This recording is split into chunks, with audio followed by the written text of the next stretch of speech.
саламатсыздарбы урматтуу менин каналымдын көрүүчүлөрү. Бүгүнкү тема бул электромобилдер чын эле зыяндуу болобу? Ушул боюнча сүйлөшөлү. Анткени биздин мамлекетте кээ бир инициаторлор, кээ бир эксперттер ушул унaalарга утиль сбор киргизебиз деп жатышат да. Бул туурабы, туура эмеспи? Көрөлүчү. Биринчиден, бул презентация электромобилдер чын эле жарнамада айтылгандай экологиялык жактан таза деген суроону карап чыгабыз да.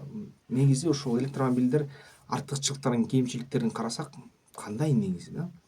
Алсак, мисалы үчүн нөлдүк мындай зыяндуу газдарды, зыяндуу булганган абаны чыгаруу. Анткени электромобилдер түтүн чыгарбайт, такыр эч кандай газ чыгарбайт.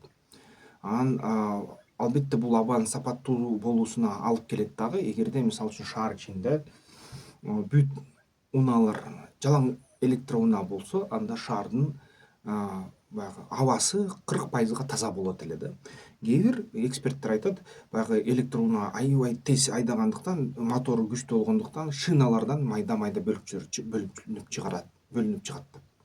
Анда эмне, бензиндик унааларда антпейби? Бензиндик унааларда деле ошондой шинанын бөлүктөрү чыгат да, жолдордо калат.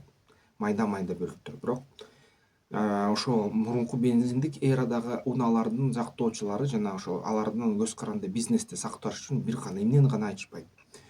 Үнүн азайтууда электромобилдер аябай үнсүз айдалат. Анан ошондуктан баягы шаардын жалпы мындай, эгерде шаарларда, чоң борборлордо карасаңар же трассанын жанында турсаңар, кечке баягы үн чыга берет да. А эгерде электроунаа болсо, көп болсо, баары электроунаа болсо, ал үн кескин азаят, жарымына чейин азаят да.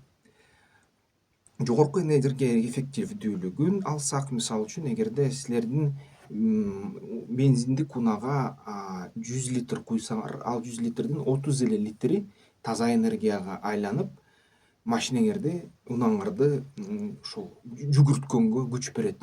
Калган 36-34 эле литри ошо жумушту кылып берет. Калган 66 же 64 литри жөн эле абаны булганга күйүп кетет да. Анткени КПД бензин унаалардыкы ушундай 34 эле пайыз. Ал эми электроунаалардыкы КПД 98-99% чейин жетет да. Канча энергия куйдуң электр энергиянын батареясына, ошончо энергияны кыймылга айлантат да. Ошон үчүн эффективдүү, аябай үнөмдүү. Иштетүүчү чыгымдардын аздыгы да аз болот да. Мисалы үчүн электроунааны үйдөн мындай зарядтап турсаңар, анан колдонуп турсаңар, ошо сиздерге келе турчу электроэнергия боюнча счет холодильниктегиндей эле келип калат да. Холодильникти зарядтагандай эле.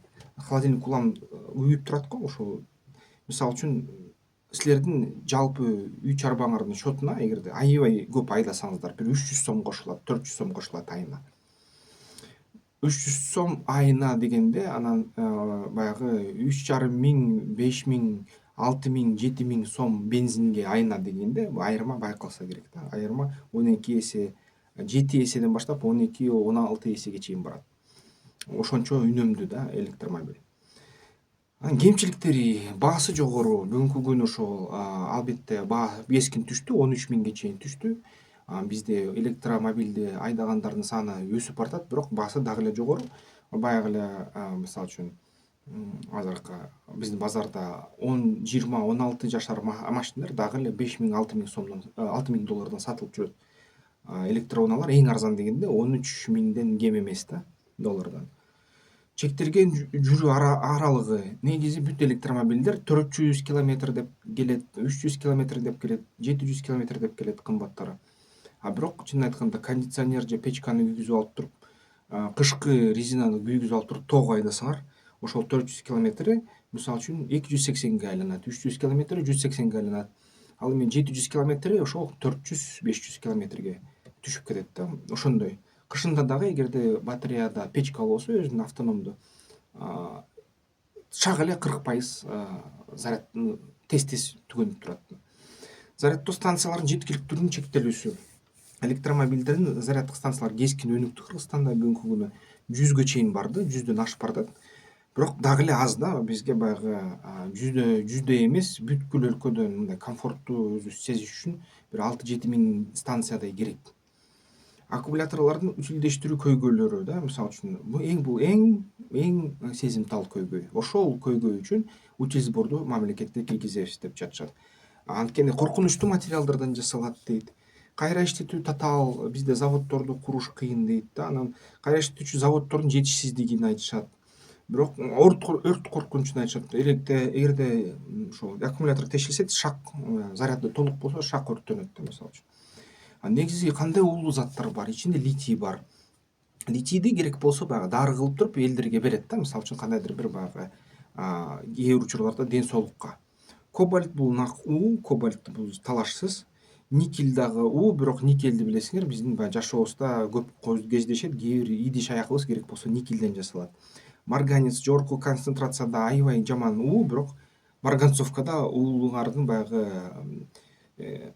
ырымдаганда баягы ырымдан калган жерин чыласаңар керек да, кандайдыр бир. Баары бир марганцовка аз көлөмдө уусуз, көп көлөмдө уу, бүт нерсе эле көп көлөмдө уу да. Анан негизи ошо эмне кандай коркунуч бар? Ал уулуу заттар, мисалы үчүн батарея тешилип кетсе, күйүп кетсе, агып кетиши ыктымал да, баягы кандайдыр бир деңгээлде ошол агып кеткен жерге зыян келтириши ыктымал. Бирок убакыт өтөрү менен изилдөөлөр көрсөтүп атат, ал деген тарап кетет, барыбыр эрип кетет, мындай өзүнүн концентрациясын азайтат да. Анан бензин унаалар менен салыштырганда албетте баягы бир батареяны чыгарыш үчүн 4 тонна көмүр кычкылтек газы чыгат экен да. Бирок албетте бензин автомобилин чыгарганда заводдо 2 тонна эле көмүр кычкылтек чыгат экен.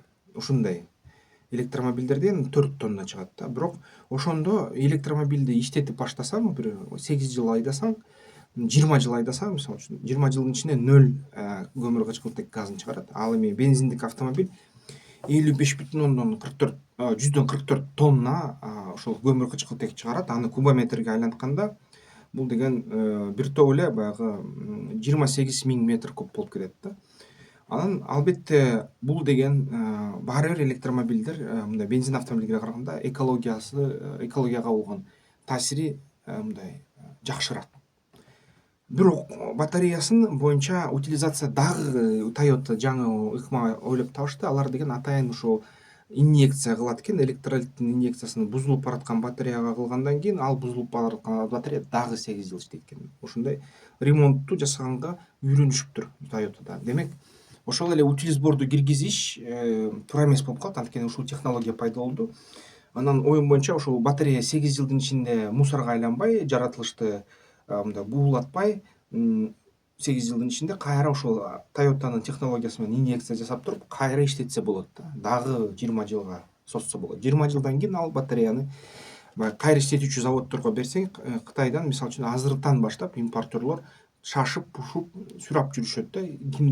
Кимдерде баягы иштеп илип чыккан, баягы бузулган батареялар бар, тезирээк бергиле, саткыла бизге деп жакшы акчага сатса болот да. Ошон үчүн бул нерсе мындай, эгерде утил сборду киргизсе, мен ката болот деп эсептейм. Албетте айтылган аргументтер бар, бирок ал аргументтерге дагы ушундай контраргументтер бар да.